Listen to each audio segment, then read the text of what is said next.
जब तक आपका मन यहाँ पर लगा रहेगा तो इसका मतलब कहता है कि वो शैतान आप पर अटैक करता रहेगा। मेरे कहने का मकसद ये है, इन 5 चीज़ों पर वो आपकी धार्मिकता पर अटैक करता रहेगा, क्योंकि आपका मन लगा हुआ है। आप चाहते हैं कि मेरा अपने नेचर पर ध्यान नहीं दे रहे, आत्मिक लाइफ पर ध्यान नहीं दे रहे, पारिवारिक जीवन पर कहता है कि आप प्यार कर रहे हैं ज़्यादा, फाइनेंस से आप ज़्यादा प्यार कर रहे हैं, मन लगा हुआ ना आपका परिवार पर और फाइनेंस पर, तो इसी समय वो शैतान जो है आपकी लाइफ पर ये चीज़ें 5 तरीकों से हमले करता है। जब हम देखते गिनती की किताब में 19:15 में परमेश्वर ने इन बात को बताया, कहता है कि हमें संभालना है इन चीज़ों को।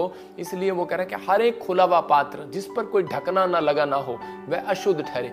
इसलिए कहता है कि इन चीज़ों को हमें संभालना है। लेकिन आत्मिकता में वो शैतान जो है वो आपकी लाइफ पर वो अटैक कैसे करता है बार बार। अय्यूब की किताब में जब हम देखते हैं कि एक जगह पर वो क्या कर रहा है, 1:14 और 15 में देखो क्या लिखा। अय्यूब के 1:14-15 में पढ़ो।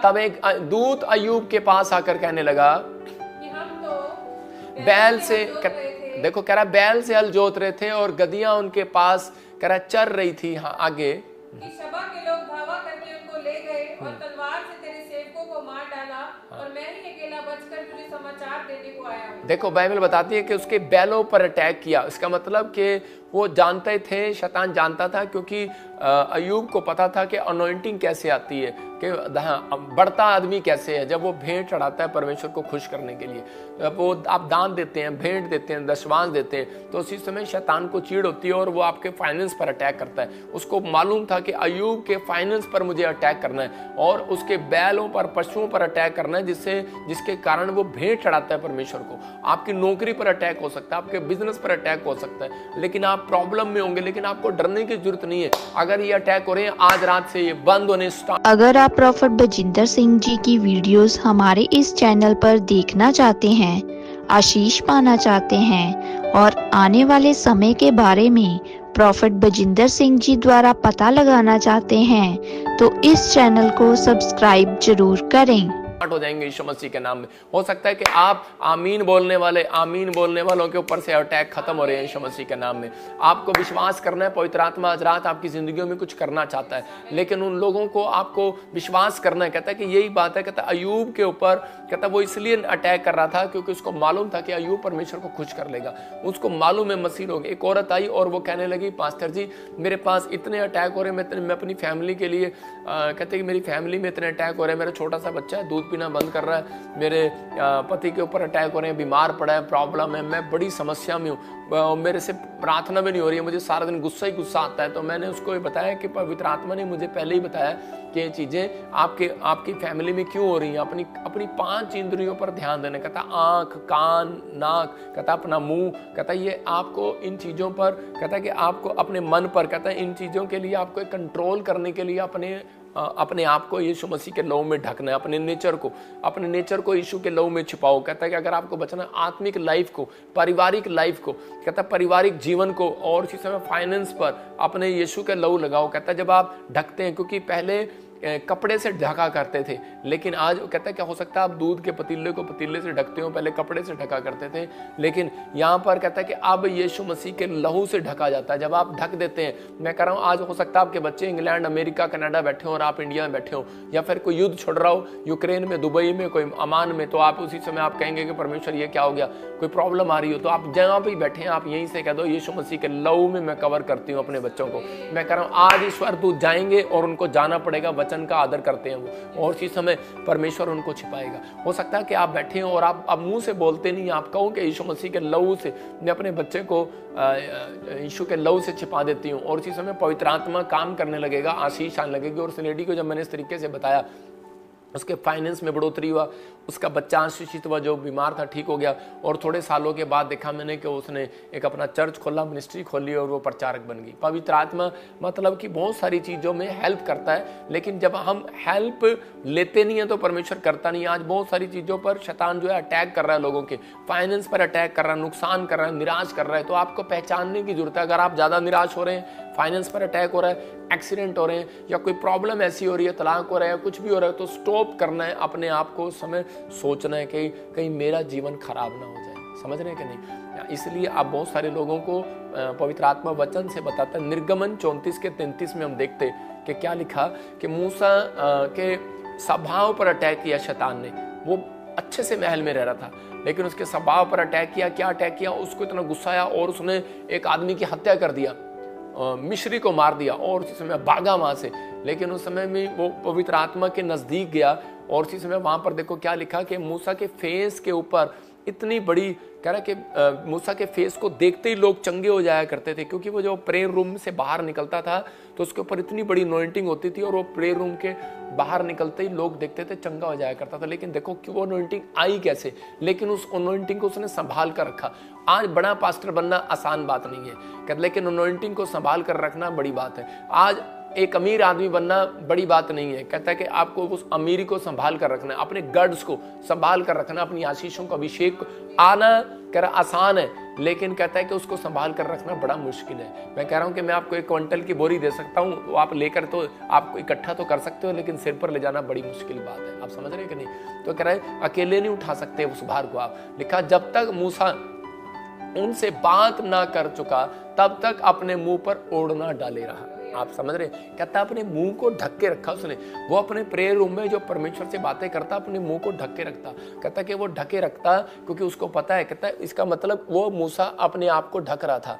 मैं कह रहा हूँ आज संसारिकता में कहता हमें रहना है, आज हमें संसार के लोगों में बीच में जाना है, हमें ऐसे लोगों के बीच में भी जाना है जहाँ पर पाप है, गंदगी है, प्रॉब्लम है, पत्थर, कोई भी किसी चीज को, कोई भी ऐसी चीजें जो हमें शुद्ध कर रही हैं, लेकिन उस समय में कहता अपने आप को यीशु के लहू से ढक कर जाना है आपको। कह रहा आपको डरने की जरूरत नहीं है कि आप एक मकान खाली कर दो। एक आदमी बोला कहता है कि जी इसमें घर में तो पहले कुछ पीर की चीजें थी, हमें तो मकान खाली करना पड़ेगा और जी हम बड़े तंग हैं जी। मैंने कहा अरे कोई बात नहीं, टेंशन ना लो, लेकिन अपने आप को रोज प्रार्थना में कहता है कि अपने आप को ढक लो यीशु मसीह के नाम में। कह रहा है कि मूसा प्रार्थना करता अपने आप को ढक लेता। कहते का मतलब कहता है कि आपको ढकना, कहता जब वो मूसा इजरायलियों से बात करता था तब भी अपने आप को ढक के रखता था वो, लेकिन जब वो खोल देता था तो उसी समय उसके मुंह से किरणें उतरती थी। वो एकदम नहीं खोलता था, उसको पता था मेरे चेहरे पर एक अभिषेक है, और जब किरणें निकलती थी तो उसी समय लोग चंगे हो जाया करते थे।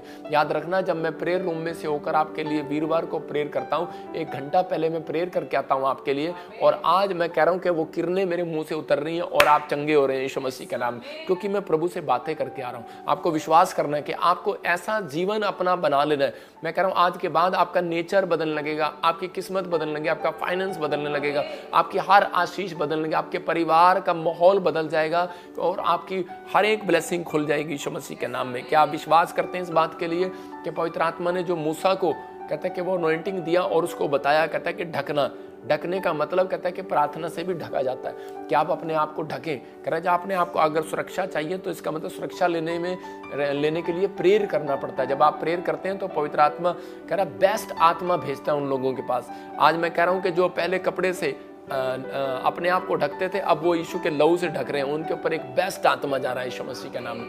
आपको प्रेयर करना है। कहता है ज्यादातर अनॉइंटिंग को लेने के लिए इन चीज़ों से अगर आप अटैक से बचना चाहते हैं तो आप प्रेयर करें, बाइबल पढ़ें, चर्च जाएं, टाइट दें, फास्ट करें, 5 बेस्ट काम करें। मैं कह रहा हूँ 5 ही बेस्ट काम इस साल में बड़े बड़े हो जाएंगे यीशु मसीह के नाम में।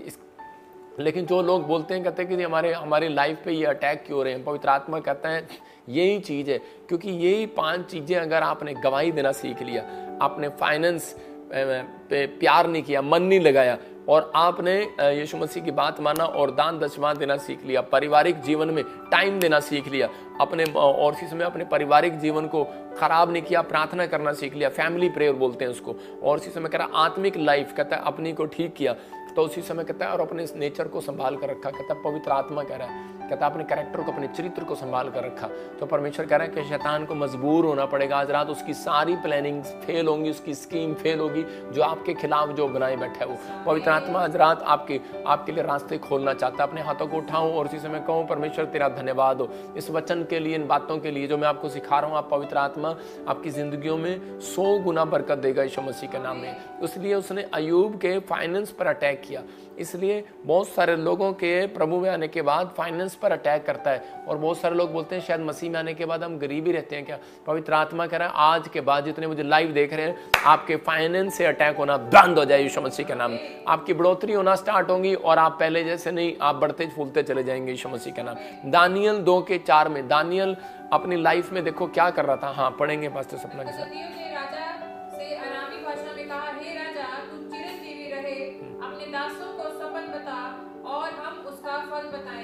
हालेलुया। यहाँ आगे भी पढ़े। राजा ने सिद्धियों को उत्तर दिया, मैं यह आज्ञा दे चुका हूँ कि यदि तुम फल समेत सपन को ना बताओगे तो तुम टुकड़े टुकड़े किए जाओगे और तुम्हारे घर फुकवा दिए जाएंगे। तो यदि तुम फल समेत सपन को बता दो तो मुझसे भांति भांति के दान और भारी प्रतिष्ठा पाओगे, इसीलिए तुम मुझे फल समेत सपन बताओ। हाँ, आगे। उसने दूसरी बार कहा, हे राजा, सपन तेरे दासों को बताया जाए और हम उसका फल अवश्य समझा देंगे। राजा ने उत्तर दिया, मैं निश्चय जानता हूँ कि तुम यह देख कर कि राजा के मुंह से आज्ञा निकल चुकी है, समय बढ़ाना चाहते हो, इसलिए यदि तुम मुझे सपन ना बताओ तो तुम्हारे लिए एक ही आज्ञा है कि तुम में गोष्ठी ही होगी। जब तक समय न बदले तब तक हम राजा के सामने झूठी और गपशप की बातें कहा करेंगे। इसलिए तुम मुझे सपन बताओ तब मैं जानूंगा तुम उसका फल भी समझा सकते हो। मतलब परमेश्वर के आत्मा ने उन लोगों को कहता है कि बुलाया, जो राजा को स्वप्न दिखाया तो वो उसका भेद नहीं बता सके, और उसने जगह जगह से बड़े विद्वान बुलाए, बड़े ज्ञानवान बुलाए, लेकिन कोई उसका भेद नहीं बता पाया। लेकिन उन्होंने दानियल को जब बुलाया तो दानियल ने उस स्वप्न का भेद बताया। तो उसी समय जब दानियल ने स्वप्न का भेद बताया तो उसी समय वो खुश हो गया और वो कहने लगा, इतनी बेस्ट आत्मा तेरे पास है, मतलब कि इतनी ये तेरे को कैसे मालूम है। तो उसी समय परमेश्वर ने उसको ब्लेसिंग दिया और राजा ने क्या कहा, उसी के 6 के 3 में पढ़ते हैं, जब यह देखा गया कि दानियल में उत्तम आत्मा रहती है, दानियल के 6 के 3 को पढ़ रहा हूं, तब उसको उन अध्यक्षों और अधिपतियों से अधिक प्रतिष्ठा मिली, वरन राजा यह भी सोचता था कि उसको सारे राज्य के ऊपर ठहराऊं। मतलब इतनी बेस्ट आत्मा उसके अंदर जब आई, मतलब कि वो एक प्रार्थना करने वाला योद्धा था। और उसी समय जब उसने अपने आप को कवर करता था सुबह उठकर, उसने अपनी जिंदगी में एक चार्ट बनाया था उसने, और कि मैं हमेशा एक अपने प्रेयर रूम में जाऊंगा, मैं कोई रिश्तेदारी नहीं, कोई परिवार नहीं, कोई मतलब की शादी नहीं, कोई माहौल ऐसा नहीं, कहता अपनी जिंदगी में नहीं ऐसा बनाऊंगा, कहता है मैं अपना एक चार्ट बनाऊंगा। उसने अपने एक चार्ट बनाया था और उसने अपने प्रेयर रूम बनाया था, और परमेश्वर का बेस्ट आत्मा उसके पास रहा। मतलब कि उसने अपने आप को ढक के रखा, उसने अपने आप को संसार से बचा के रखा, उसने अपने आप को प्रार्थना में कवर करके रखा, और पवित्र आत्मा मतलब कि बेस्ट आत्मा उसके पास रहने लगी। वो जो उसे पूछता था वो उसे बताता था, उसके कहते हैं भविष्यता। दानियल को 500 साल पहले की भविष्यवाणी, 5000 साल की भी भविष्यवाणी दानियल को बता दी गई थी। तो मतलब कि दानियल के पास वो गिफ्ट था, और दानियल ने जब राजा को बताया तो राजा ने उसको एक मंत्री बना दिया। हालेलुया। और वो सोच रहा था कि मैं इसको और कैसे इसको एक बड़ा मंत्री बनाऊं। मैं उन लोगों के लिए बता रहा हूं कि आज जितने लोग प्रार्थना करते हैं और परमेश्वर पर भरोसा रखते हैं, लेकिन वो ज़्यादातर लोग क्या करते हैं कि वो छोटी छोटी सी समस्या जब आती है तो उसी समय वो गिर जाते हैं। मैंने इसलिए बताया कि आपकी धार्मिकता पर अटैक करता है, आपके फाइनेंस पर, परिवार पर, आत्मिक लाइफ पर, आपके नेचर पर। आपको इन चीज़ों को आपको संभालना है और यीशु मसीह से प्रार्थना करना। मैं कह रहा हूँ आज ही आपकी तरक्की होगी, आपकी ब्लेसिंग खुलेगी यीशु मसीह के नाम में। एक मैं गवाही बता रहा हूँ, एक बार एक आदमी था और उसी समय वो कहीं पर जो बिजनेसमैन था, वो मुंशी बोलते हैं उसको, अकाउंटेंट का काम करता था, और एक बड़ी फैक्ट्री में एक बार उसने बड़ा ऑर्डर किया फॉरेन से, और वो ऑर्डर में माल ज़्यादा आ गया लेकिन पैसे नहीं गए उसके पास। तो उसी समय उसने दोबारा फ़ोन किया, उसने कहा कि माल ज़्यादा आ गया और करोड़ों रुपए का माल है, और वो 50 करोड़ रुपए का माल है, और 50 करोड़ का माल है, और मैं गलती से वो माल आपको दे चुका हूँ, मेरे पैसे नहीं आए। उसने कहा नहीं, मैं अपने अकाउंटेंट से बात करूँगा। उसने जब अकाउंटेंट से बात किया तो अकाउंटेंट वो एक क्रिश्चियन था, और उसी समय उसने उसको कहा, कहता कि तू उनको रिपोर्ट दे कि हमने पैसे तुम्हारे दे चुके हैं, तुम्हारा माल इतना ही आया जितने हमने पैसे भेजे थे। तो उसको झूठ बोलते। तो उसी समय वो आदमी हैरान हो गया और वो कहने लगा कि मैं अगर इसको झूठ बोल दूंगा तो उसी समय कहता मेरा परमेश्वर मुझसे नाराज हो जाएगा। उसने अपने आप को ढककर कोशिश की रखने की, मैं झूठ नहीं बोलूंगा, अपने आप को संसारिकता में लेकर जाऊंगा। उसकी आत्मिकता पर अटैक कर रहा था शैतान, और वो बार बार उसके दिमाग में आ रहा था कि अगर मैंने नौकरी छोड़ दी, अगर इसने मुझे निकाल दिया तो मेरी किस्त कैसे जाएगी, मेरे घर का किराया कैसे जाएगा, लोन पे घर लिया है, बच्चे पढ़ा रहा हूँ, मैं इतनी दूर आकर बैठ गया हूँ। तो उसी समय वो टेंशन में था, लेकिन उसी समय उसने एक डिसीजन लिया और उसने कहा कि नहीं सर मैं झूठ नहीं बोल सकता। उसने कहा क्यों नहीं बोल सकता? तो झूठ, गुस्सा हो गया वो, और उसने कहा कि झूठ बोल दे, नहीं तो मैं तुझे निकाल दूंगा यहाँ से। उसने कहा कि नहीं, मैं बोल नहीं सकता कि मैं मसीहत में हूँ। हालेलुया। उसने अपना नेचर उसको बताया कि मेरा मेरा मेरा प्रभु मुझे गवाही नहीं करता, और उसी समय उसने गुस्से में आकर उसको निकाल दिया। वो चला गया, लेकिन जब वो होटल में गया और थोड़ी देर के लिए सोच रहा था और वो कह रहा था कि परमेश्वर, अगर मैंने इतना सच बोला, क्या यार, अपने आप को कोसने लगा उसका मन और कहने लगा मेरा क्या फायदा हुआ थोड़ी देर के लिए सच्चाई, अपने आप को इतना धार्मिकता में चलाने का क्या फायदा हुआ, अपने आप को इतना आत्मिक बनाने का क्या फायदा हुआ, अपने नेचर को इतना अच्छा दिखाने का क्या फायदा हुआ कि मैं बहुत सच्चा आदमी हूँ। और इसी समय कहता है कौन है, उसके दिमाग में ऐसे ऐसे ख्याल आने लगे। लेकिन उस थोड़ी देर के कह रहा है कि वो रात को जब वो सोया निराश होकर, लेकिन सुबह ही उसको देखा कि गेट पर उसका मालिक खड़ा था और उसको कहने लगा कि मैं तेरे को आज से 1 लाख नहीं, तेरी सैलरी में 1.5 लाख करूंगा और तू काम पर वापस आ जा। तो उसी समय उसके लोग, उसके कंपनी के लोग उसे देखकर हैरान थे, और उसी समय बहुत सारे क्रिश्चियन लोग वहाँ पर थे और वो कहने लगे कि इसको वापस, हाँ, इसको हमारे चर्च में आना, हमारे चर्च में आना। उसने कहा नहीं नहीं नहीं, मैं आपके चर्च में नहीं आऊँगा, मैं तो कह रहा प्रॉफिट बजिंदर के यहाँ पर जाऊँगा। सुन रहे हैं कि नहीं? क्योंकि वो हमारा एक स्पिरिचुअल बंदा था। मैं आपको बताता हूँ कि आपके अंदर एक ऐसी अगर जब आपकी परीक्षाएं आती हैं, जब ऐसे ऐसे अटैक होते हैं, तो उसी समय में कहता है कि ऐसे समय में देखा जाता है कि आपका नेचर कैसा है, आपका आत्मिक लाइफ कैसी है। ऐसे समय में देखा जाता है आपका परिवार में आप जाकर आप क्या विस्फोट करने वाले हैं, आपका फाइनेंस कैसा है। अब में आप क्या फाइनेंस से प्यार करते हैं कि रब से प्यार करते हैं? आप धार्मिकता में बने हुए हैं कि आप हट गए धार्मिकता से? परमेश्वर के वचन को सुनने के लिए चैनल को सब्सक्राइब करें, लाइक करें और ज्यादा से ज्यादा शेयर करें।